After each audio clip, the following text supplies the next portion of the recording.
আমার প্রিয় বৃশ্চিক রাশি বা বৃশ্চিক লগ্নের ভাই বোনেরা, আপনাদের বাইরের শত্রুর কখনো প্রয়োজন হয় না।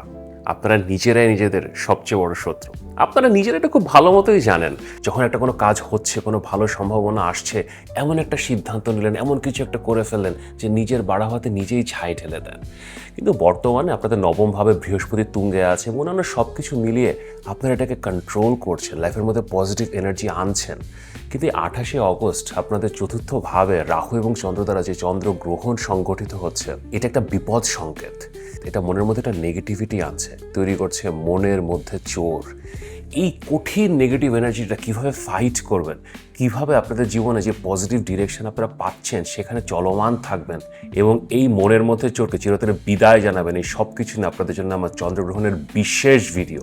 তাই এখন ভিডিওটা শেষ পর্যন্ত দেখেন এবং ভিডিও শুরু করার আগে লাইক করেন, সাবস্ক্রাইব করেন।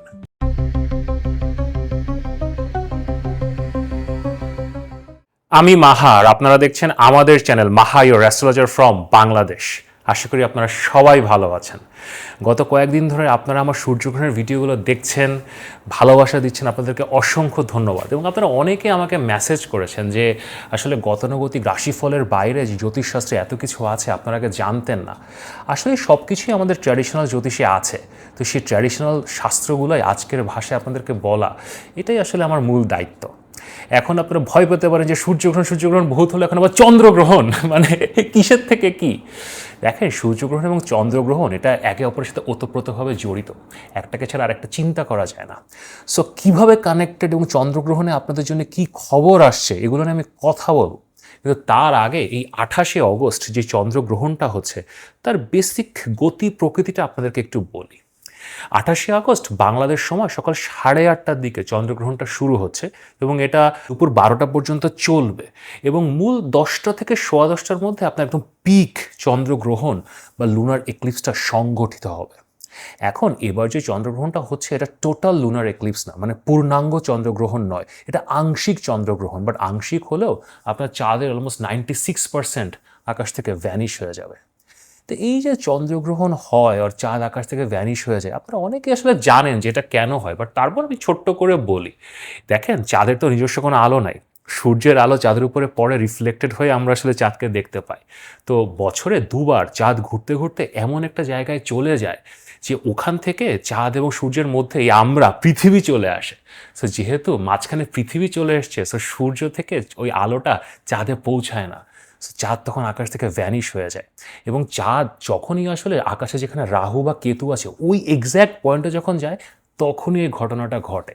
এবং এবার এই 28শে অগস্ট শুক্রবারে চাঁদ রাহুর কাছে পৌঁছাচ্ছে এবং আকাশ থেকে গ্রহণের মাধ্যমে ভ্যানিশ হয়ে যাচ্ছে। সো এটাকে আমরা বলবো রাহু দ্বারা সংগঠিত গ্রহণ। এবং রাহু দ্বারা যখন গ্রহণ সংগঠিত হয় কিছু ইমোশনাল টার্মোয়েল তৈরি হয়। So will talk about it.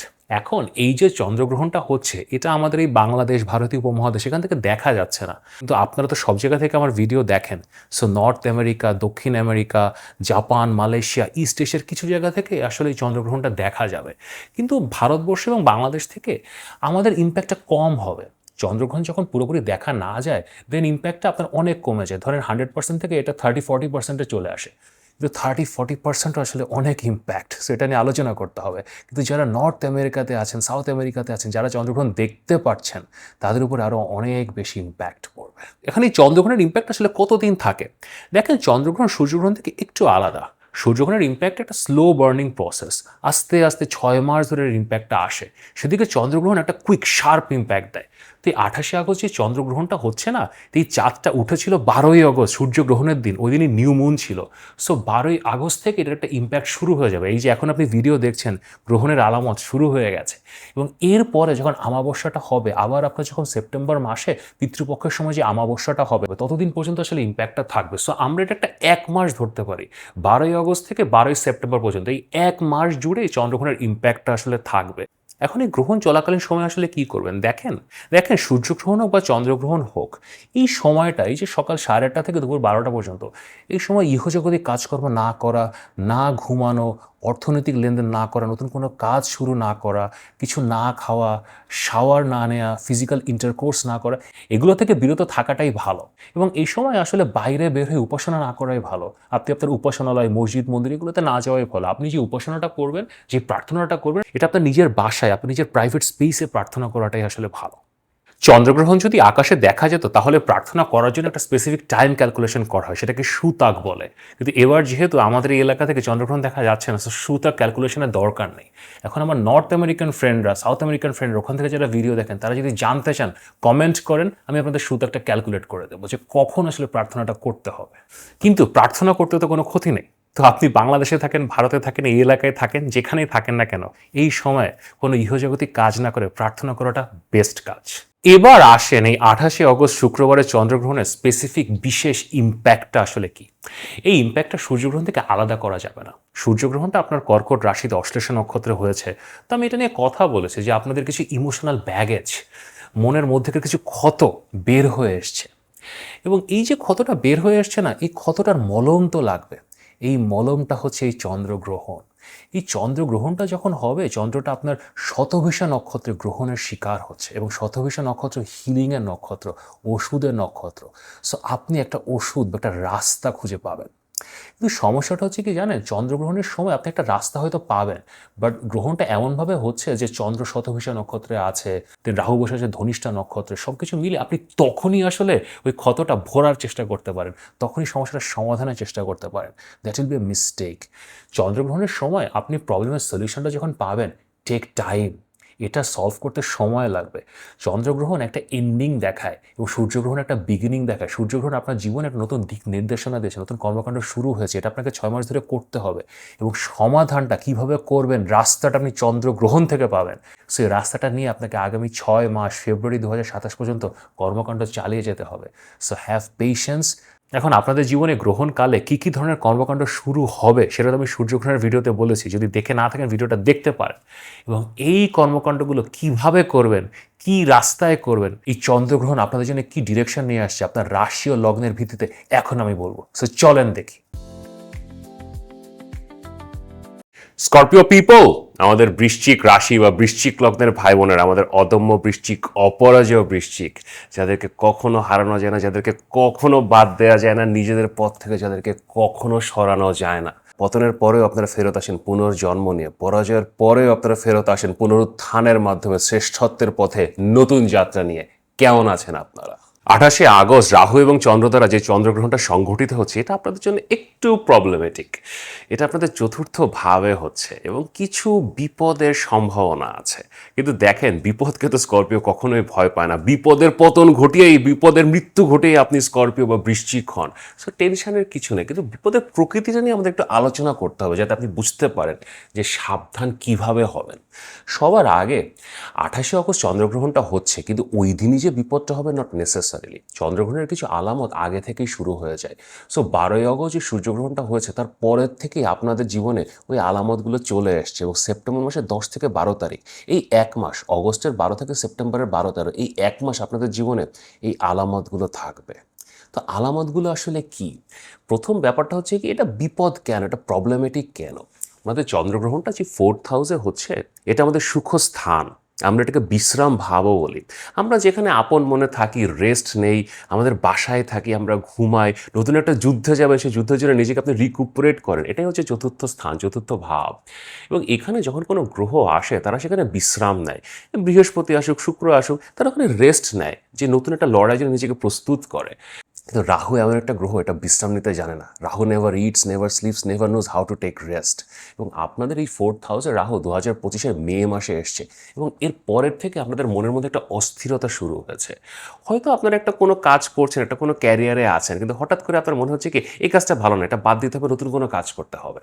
আপনি যে বাসায় থাকেন, যে ফ্যামিলি এনভায়রনমেন্টে থাকেন, হয়তো এটা ভালো, সবই ভালো চলছে, এভরিথিং ইজ অল রাইট। আর রাহু আপনার মনের মধ্যে 24 ঘন্টা বলছে এই বাসাটা ছাড়তে হবে, এই শহর ছাড়তে হবে, এই দেশ ছাড়তে হবে, দূরে কোথাও যেতে হবে, বাইরে কোথাও যেতে হবে। এবং রাহু না মাথার মধ্যে আইডিয়া দেয়, বাট এটা না কোনো প্ল্যান আকারে দানা বাঁধে না। আইডিয়া এবং প্ল্যানের মধ্যে একটা পার্থক্য আছে। রাহু করে কি, ধরেন রাহু আপনাকে একটা আইডিয়া দিল যে আপনাকে এখন ইউএসএ যেতে হবে। সো আপনার মাথার মধ্যে খালি ঘুরছে যে আমাকে ইউএসএ যেতে হবে, এখন কিভাবে যেতে হবে, দ্যাট ইজ এ প্ল্যান। কিন্তু সেই প্ল্যানটা রাহু দিতে পারে না, এবং আপনি এই প্ল্যানটা খুঁজেও পান না। আপনি আইডিয়াটা নিয়ে একটা পাগল পাগল পর্যায়ে পৌঁছে যান, কিভাবে করবেন, কিভাবে যাবেন আপনি বুঝতে পারেন না। কিন্তু এতদিন হয়ে গেছে তো, 2025-এর মেতে এসছে। সো এই এনার্জিটা আপনারা আস্তে আস্তে হ্যান্ডেল করতে শিখেছেন। ইউ আন্ডারস্টুড যে রাহুকে কিভাবে হ্যান্ডেল করতে হবে। এবং আপনাদের নবমভাবে বৃহস্পতি আছে, বৃহস্পতি শক্তিশালী পজিশনে আছে। সো ম্যানেজ করে ফেলেছেন আপনারা একটা লেভেল, এবং জীবন একটা গতিতে চলছে। এখন এই 28 তারিখে যে চন্দ্রগ্রহণটা হচ্ছে, এখানে রাহু এবং চন্দ্র মিলে মনের মধ্যে এই অস্থিরতাটা একটা এক্সট্রিম জোনে নিয়ে যেতে পারে। আপনাকে দিয়ে মানসিকভাবে এমন কিছু সিদ্ধান্ত নেওয়াতে পারে, আপনাকে দিয়ে এমন কিছু কাজ করাতে পারে যে যেই কাজগুলো বর্তমানে আপনার জীবনে চলছে, সেটা ক্যারিয়ার বলেন, ফ্যামিলি বলেন, বেশ কিছু জিনিসকে ইম্প্যাক্ট করতে পারে। এবং আমি এই মানসিক অস্থিরতার একটা নাম দিই, এটাকে আমি বলি মনের মধ্যে চোর। দেখেন, মনের মধ্যে চোর মানে নট নেসেসারিলি যে আপনি এখন চুরিচামারি করা শুরু করবেন। তো আপনি এমন কোনো সিদ্ধান্ত নিতে পারেন, এমন কোনো কর্ম করতে পারেন যেটা আপনার পার্সোনাল লাইফ, প্রফেশনাল লাইফকে হ্যাম্পার করা শুরু করে, এবং আপনি কাউকে বলতেও পারছেন না যে সমস্যাটা আপনি নিজেই লাগিয়েছেন। কিন্তু আপনি কিন্তু জানেন যে ওই কাজটা যে হলো না, তার মূল দায়িত্ব আপনার নিজের। আপনি একটা কোনো মিস্টেক করেছেন, আপনার হাজব্যান্ড বা ওয়াইফের সাথে আপনার যে ঝগড়াটা লেগেছে, আপনারই কোনো সিদ্ধান্তের কারণে ঝগড়াটা ট্রিগার্ড হয়েছে। সো মনের মধ্যে আপনার একটা অপরাধবোধ দানা বাঁধা শুরু করে। এটাই হলো মনের মধ্যে চোর। এবং মনের মধ্যে যখন অপরাধবোধ দানা বাঁধা শুরু করে, তখন রাদার দ্যান সেইং সরি, জিনিসটাকে কারেক্ট করা, সঠিক পথে ফেরত যাওয়া, সেটা না করে আপনি আরও একটা ভুল করা শুরু করেন। দ্যাটস ওয়াই এই চতুর্থ ঘরে চন্দ্রগ্রহণ এবং এই অগস্টের মাঝামাঝি থেকে সেপ্টেম্বরের মাঝামাঝি ফেজটা আপনাদের জন্য এত গুরুত্বপূর্ণ। তো কীভাবে এই জিনিসটাকে হ্যান্ডেল করবেন এবং মনের মধ্যে এই চোরটাকে কীভাবে চিরতরে বিদায় জানাবেন, সেটা নিয়ে আমার এই ভিডিওটা। কিন্তু তার আগে আমার অপরাজেয়, আমার অদম্য বৃশ্চিক ভাই বোনেরা, আপনারা আমাকে প্রচুর ভালোবাসা দেন। সো অসংখ্য ধন্যবাদ। যে এখনও আপনারা চ্যানেলকে সাবস্ক্রাইব করছেন না, সো আপনারা সকলে যারা ভিডিওটা দেখছেন চ্যানেলকে সাবস্ক্রাইব করেন এবং এই ভিডিওটাকে লাইক করেন। দেখেন, রাহু যখন চতুর্থ করে এসছে, প্রথমত এটা একটা খুবই অস্থির এনার্জি ছিল, বাট ইভেনচুয়ালি আপনারা যখন এনার্জিটার সাথে ইউজ টু হয়ে গিয়েছেন, আপনারা সবাই বাসায় কোনো না কোনো কাজ করা শুরু করেছেন।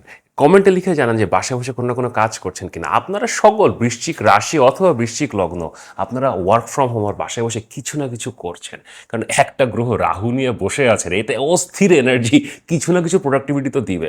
সো হয়তো আপনারা বাসায় বসে অনলাইনে কাজ করা শুরু করেছেন, অফিসের অনেক কাজ বাসায় নিয়ে এসেছেন, বাসায় বসে ডিজাইন করছেন, হয়তো ইউটিউবের জন্য ভিডিও বানাচ্ছেন, অনেক কিছু করতে পারেন। রাহু ফিল্ম মেকিং, হয়তো ঘরে বসে সিনেমা বানাচ্ছেন। কিন্তু এখন যখন এই চন্দ্রগ্রহণের এই পুরো সিচুয়েশনটা আসবে, ওই কাজগুলো করতে আপনারা স্ট্রাগল করবেন, আপনারা অনেক অলস হয়ে যাবেন। হয়তো গত 1 বছর ধরে কাজকাম করে আপনার জিনিসটাকে একটা লেভেলে নিয়ে গেছে, আপনার একটা ডেলি রুটিন তৈরি হয়েছেন যে আপনি এভরিডে এরকম 2 ঘন্টা কাজ করেন, 3 ঘন্টা কাজ করেন, এবং তার কিছু রেসপন্সিবিলিটি তৈরি হয়েছে, এবং সেখান থেকে কিছু মনিটরি বেনিফিটও হয়তো পাওয়া শুরু করেছেন, এবং আপনার জীবনে একটা নতুন সাইড ক্যারিয়ার শুরু হয়ে গেছে। বাট এখন আপনি আর করতে পারছেন না। হয়তো আপনার একটা অ্যাপয়েন্টমেন্ট দেওয়া ছিল, আপনি অ্যাপয়েন্টমেন্টটা মিস করছেন। হয়তো রাত্রেবেলা 9টার সময় আপনার একটা লেকচার দিতে হতো, বাসা বসে একটা লেকচার দিবেন, আপনি অনলাইনে একটা আপনি প্রেজেন্টেশন করবেন, আপনি ঘুমিয়ে পড়ছেন, আপনি উঠতে পারছেন না। সো ওভারঅল এই গত 1 বছর ধরে যেটা বিল্ড করেছেন, সেটা বাঁচানো, সেটা স্যালভেজ করা ডিফিকাল্ট হয়ে যায়, এবং দোষটা আপনারই। এমন না যে আপনি কাজ পাচ্ছেন অথবা কেউ আপনার দিকে আঙ্গুল তুলছে, আপনি নিজেই সামহাও ডেলিভার করতে পারছেন না, নিজেই কাজটা করতে পারছেন না। সো যেটা করতে হবে, আপনাকে মানসিকভাবে নিজেকে ক্ষমা করতে হবে। দেখেন, জীবনে উপর নিচ আসে। সো গত 15-20 দিন এবং আগামী 15-20 দিন যদি আপনার এরকম হয় যে 2-4টা কাজ বাদ যাচ্ছে, করতে পারছেন না, এতদিন ধরে বাসায় বসে আপনি যে প্রোডাক্টিভিটি দিচ্ছিলেন সেটা এখন আর দেয়া যাচ্ছে না, সো ইটস ওকে। এই সময় এত প্রোডাক্টিভিটি আপনি দিতে পারবেন না, কিন্তু এখন আপনি প্রোডাক্টিভিটি দিতে না পেরে যদি নিজেকে দোষারোপ না করে আপনার ক্লায়েন্টস যারা সাথে কাজকর্ম করছিলেন তাদেরকে গালিগালাজ করা শুরু করে দিলেন। আপনি বলা শুরু করলেন যে দোষটা তাদের। আপনার যে 9টার সময় লেকচার দেওয়ার কথা ছিল, আপনি ঠিকই রেডি ছিলেন, কিন্তু আপনার ক্লায়েন্টদের কারণে, আপনার ক্লায়েন্টদের উপরে বিরক্ত, আপনি লেকচারটা দেননি। মানে আপনি একটা অজুহাত বানিয়ে দিলেন আপনি, যে আমি তো রেডি ছিলাম কিন্তু তোমাদেরকে আমার পছন্দ না, you guys are not good people, এই জন্য আমি লেকচারটা দিই নাই। দ্যাট ইজ মনের মধ্যে চোর। সো এই জোনে যাওয়া যাবে না। হ্যাঁ, যা হয়েছে হয়ে যায়, আপনি কাজটা করতে পারছেন না, লেট ইট বি, পরে সময় আসবে, ইটস ওকে। যাদের সাথে কাজ করছেন তাদেরকে ব্লেম করবেন না এবং তাদের সাথে কোনো কনফ্লিক্টে জড়িয়ে পড়বেন না। এরপরে যে প্রবলেমটা ফেস করতে পারে সেটা হচ্ছে বিদেশে যাওয়া নিয়ে। দেখেন, চতুর্থ ঘরে রাহু আসলে যে আপনি বিদেশে চলে যাবেন, নট নেসেসারিলি। আপনার বার্থ চার্ট দেখতে হবে যে আপনার আসলে বিদেশে যাওয়ার সম্ভাবনা আছে কিনা। কিন্তু যদি সম্ভাবনা থাকে, 4th হাউসে এই যে এই সময় যখন রাহু আসে, এটা বিদেশে যাওয়ার সম্ভাবনাকে ত্বরান্বিত করে। বাট এখন এই অগস্ট এবং সেপ্টেম্বর মাসের এই ফেজে এখানে আপনি বাধা ফিল করবেন, এবং আপনার নিজের কোনো না কোনো কারণে আপনি বাধা ফিল করবেন। হয়তো আপনার একটা জব ইন্টারভিউ ছিল, বাট আপনি এমন একটা কোনো কথা বলে ফেললেন যে জব ইন্টারভিউটা নেগেটিভ হয়ে গেল। অথবা আপনার কোনো ইউনিভার্সিটিতে যাওয়ার কথা ছিল, ওখানে আপনি একটা ভুল কাগজ পাঠিয়ে দিলেন। অথবা আপনার হাজব্যান্ড বা ওয়াইফ বিদেশে থেকে, আপনার স্পাউস ভিসা নিয়ে বিদেশে যাওয়ার কথা, কিন্তু সেখানে আপনি একটা কোনো উল্টাপাল্টা কাগজ জমা দিয়ে দিলেন। সো এই ধরনের কোনো বিপদের সম্ভাবনা আছে। সো আপনারা যারা বিদেশে যাওয়া নিয়ে চেষ্টা করছেন এবং রাইট নাও এই ফেজে আপনারা আসলে এটা নিয়ে প্রসেস করছেন, এজেন্টের সাথে কথা বলছেন, অ্যাম্বাসির সাথে কথা বলছেন, এমপ্লয়ারের সাথে কথা বলছেন, বিশ্ববিদ্যালয়ের সাথে কথা বলছেন, আপনাদেরকে অত্যন্ত কেয়ারফুল হতে হবে। কারণ রাহুর একটা জিনিস আপনাদেরকে বলি, রাহু না বাড়া ভাতে ছায়ার জন্য একদম বেস্ট প্ল্যানেট। রাহু আপনাকে অনেক আইডিয়া দিবে, এরপর আপনি অনেক কষ্ট করে, অনেক অধ্যাবসায় করে অন্যান্য প্ল্যানেটের সহায়তায়, ধরেন বৃহস্পতির সহায়তায়, শুক্রের সহায়তায়, মঙ্গলের সহায়তায় আপনি একটা প্ল্যান বানান, এবং রাহুর এই আইডিয়াটাকে যখনই আপনি কাজে রূপান্তরিত করতে যান, রাহুই পেছন থেকে আসলে ঝামেলা করা শুরু করে। এবং 4th হাউসের চন্দ্রগ্রহণ, রাহু চন্দ্রগ্রহণ হচ্ছে এই ঝামেলার যে ওয়ার্স্ট টাইম। সো আপনারা যারা বাইরে যাওয়ার চেষ্টা করছেন, আপনার প্রত্যেকটা স্টেপ নিয়ে, প্রত্যেকটা কর্মকাণ্ড নিয়ে এখন অনেক বেশি সাবধানী হবেন, কারণ ঝামেলা লাগতে পারে। আপনার ব্যক্তি জীবনেও সমস্যা আসতে পারে। আপনাদের ব্যক্তি জীবনে কিছু সমস্যা সবসময় থাকে, আপনি বৃশ্চিক, কিন্তু অন্যান্য গ্রহ নক্ষত্রের পজিশনের কারণে আপনাদের পার্সোনাল লাইফ কিন্তু এখন ভালো চলছে। আপনাদের ম্যারেজ বলেন, আপনাদের রিলেশনশিপ বলেন, আপনারা এখানে অনেক দায়িত্ব নিয়েছেন, অনেক রেসপন্সিবিলিটি নিয়েছেন। পঞ্চম ঘরের শনি আপনাদেরকে হেল্প করছে টু টেক রেসপন্সিবিলিটি। তো এখন হয়েছে রাহু, রাহু পাগল হয়ে গেছে 4th হাউসে। সো রাহু এখন আপনার মনের মধ্যে কিছু কুডাক ডাকা শুরু করবে। আপনার মনের মধ্যে মনে হবে কি জানেন, মনের মধ্যে চোর, যে আচ্ছা আমার হাজব্যান্ডের সাথে তো ভালোই চলছে, আমি অনেক কিছু তো করছি, তার জন্য আমি এত কিছু করলাম, এখন আমি একটু এক্সট্রা কিছু করি না। ওই যে ভদ্রলোক আমাকে এত মেসেজ পাঠাচ্ছে ফেসবুকে, একটু রিপ্লাই দিয়ে দেখি না। অথবা আপনার কারোর সাথে অফিসে অথবা বাইরে কারোর সাথে একটু আলাপ আলোচনা হচ্ছিল, সেই ইন্টারেস্ট দেখাচ্ছিল আপনার প্রতি। এখন আপনি বৃশ্চিক, আপনার প্রতি সবাই ইন্টারেস্ট দেখায়, তা আপনি এটাকে মাথায় নিচ্ছিলেন না। কিন্তু এখন এই ফেজে আপনার মনের মধ্যে চোটটা আপনাকে একটু স্লাইট 1 মাসের জন্য ডিভিয়েট করে ফেলতে পারে। কিন্তু দেখেন, এই ফেজটা কিন্তু কেটে চলে যাবে। সো আপনি এখন যদি উল্টাপাল্টা কোনো কাজ করেন, সেলফ স্যাবোটেজের কোনো কাজ করেন, পরে যখন সেপ্টেম্বর মাসে আবার সব কিছু ঠিক হয়ে যাবে, you want to get back to your original relationship, then you can't, because যা হওয়ার তা হয়ে গেছে। সো এই যে সময়টা, চন্দ্রগ্রহণের সময়টা, এই সময় মানসিকভাবে আপনাকে নিজেকে বিরত রাখতে হবে, যে আপনি কোনো ধরনের অনৈতিক সম্পর্কে বা কোনো অনৈতিক প্রলোভনে যাতে জড়িয়ে না পড়েন। আপনার মায়ের সাথেও কিছু সমস্যা তৈরি হতে পারে। ফার্স্ট অফ অল, আপনার মা দূর দেশে যেতে পারেন। আপনার মা হয়তো হয়তো বিদেশে আপনার ভাই থাকে, আপনার বোন থাকে, আপনার মা সেখানে বেড়াতে যাচ্ছেন, অথবা আপনার মা নিজে কোনো একটা জায়গায় বেড়াতে যাচ্ছেন, এটা হওয়ার একটা সম্ভাবনা আছে, which is good, which is positive.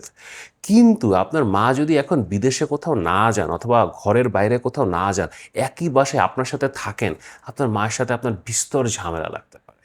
দেখেন, চতুর্থ ঘরে যখন রাহু থাকে, অটোমেটিক্যালি মায়ের সাথে কিছু সমস্যা তৈরি হয়, কিন্তু এটা ম্যাক্সিমাম লেভেলে ট্রিগার করে যখন চন্দ্র এবং রাহু একই সাথে হয় এবং চন্দ্র গ্রহণের শিকার হয়। তো আপনাকে যদি এখন আপনার মার সাথে একই বাড়িতে থাকতে হয়, মায়ের সাথে সুসম্পর্কটা আপনাকেই মেনটেন করতে হবে। আপনার মায়ের সুসম্পর্ক মেনটেন করার জন্য কিছুই করবে না, বরং সে ট্রিগার করবে আপনাকে, এবং এই ট্রিগারে পা দেওয়া যাবে না। You have to keep a calm head. আর আপনি বৃশ্চিক, আপনার মায়ের সাথে আপনার ঐতিহাসিক খারাপ সম্পর্ক সবসময় থাকে, কিছু কিছু ক্ষেত্রে তো মাই আপনার শত্রু। তো এখন না, এটা গায়ে মাখা যাবে না, এটা মাথায় নেওয়া যাবে না। You have to maintain that relationship, কারণ এখানে এখন লড়াই ঝগড়া করে আপনি কিছুই গেইন করতে পারবেন না। আর আরেকটা ব্যাপার, বেস্ট ব্যাপার, যদি আপনার মায়ের কোথায় যাওয়ার ইচ্ছা থাকে, সে যদি ট্রাভেল করতে চায়, আপনি নিজে দরকার হলে সেটা ফ্যাসিলিটেট করেন, আপনার মা যেখানে যেতে চায় সেখানে তাকে যেতে দেন, আপনি সবচেয়ে ভালো থাকবেন। ক্যারিয়ারেও এটার কিছু অ্যাডভার্স ইম্প্যাক্ট পড়তে পারে। দেখেন, আপনার সূর্যগ্রহণ হচ্ছে দশম ভাবে, ওইটাও ক্যারিয়ারকে ইম্প্যাক্ট করেছে, মনে একটা পজিটিভভাবে ইম্প্যাক্ট করেছে। কিন্তু এই চন্দ্র রাহুর গ্রহণটা নেগেটিভলি ইম্প্যাক্ট করতে পারে।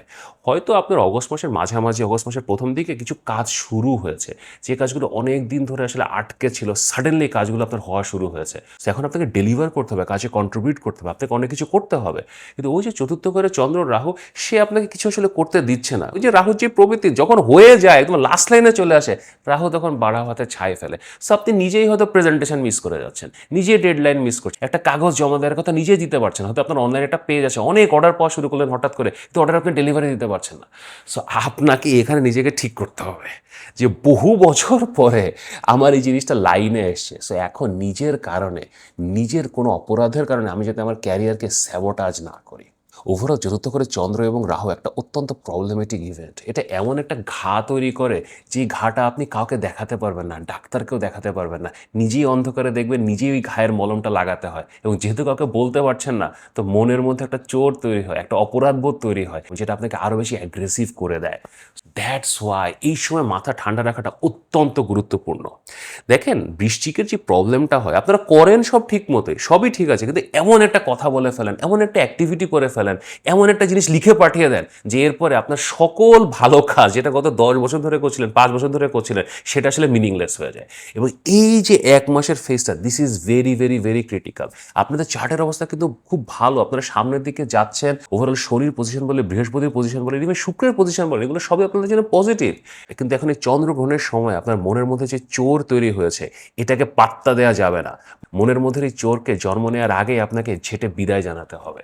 কিন্তু তারপরে ওই ওভারঅল মেন্টাল সিচুয়েশন নিয়ে যদি পরামর্শ করতে চান, আমার সাথে কথা বলতে চান, ওভারঅল আপনার জীবনের আগামী 5 বছর, 10 বছর, 20 বছর কীভাবে চলতে পারে সেটা নিয়ে যদি প্রেডিকশনস নিতে চান, তো এখানে আমার হোয়াটসঅ্যাপ নাম্বার দেওয়া আছে, অবশ্যই পরামর্শের জন্য মেসেজ করতে পারেন। যদি ভিডিওটি ভালো লাগে তাহলে লাইক করেন, শেয়ার করেন, সাবস্ক্রাইব করেন।